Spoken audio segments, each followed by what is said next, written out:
भन्नुपर्ने कुराहरू भनिन्छ र यो साधारण सभा भन्ने बित्तिकै आफ्नो मनमा लागेका कुरा आज यही ठाउँमा राख्यो।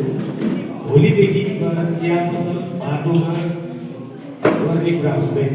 त्यस कारण आज आफ्नो मनमा लागेका कुरा यो संस्थाप्रति र यसका पदाधिकारीप्रति आफूलाई के कुरा लागेको छ, समस्या के छ भनेर आज यही ठाउँमा हामीले छलफल गरेर टुङ्ग्याउनु पर्ने साधारण सभाको त्यही र यहाँको हातको प्रतिवेदन पनि परेको छ। अब त्यो प्रतिवेदनमाथि आफूलाई कुनै शङ्का छ भने टिप्पणी गरेर राखेर अहिले बन्द सत्रको समयमा समय यहाँलाई दिन्छ, उहाँले मिलाउनुपर्छ र त्यसमा यहाँको सभाको प्रश्न गर्नुको रहन्छ। र यो खानेपानी भन्ने बित्तिकै सजिलो चाहिँ होइन, यो नितान्त निस्वार्थ रूपमा गरिने सेवाभाव हो।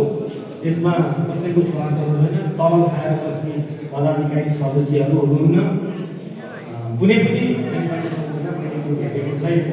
र अर्को यसको कर्मचारीको तर्फलाई समितिको तर्फबाट निर्णय गरेर उहाँको पारिश्रमिक दिएको र उहाँले तलब भत्ता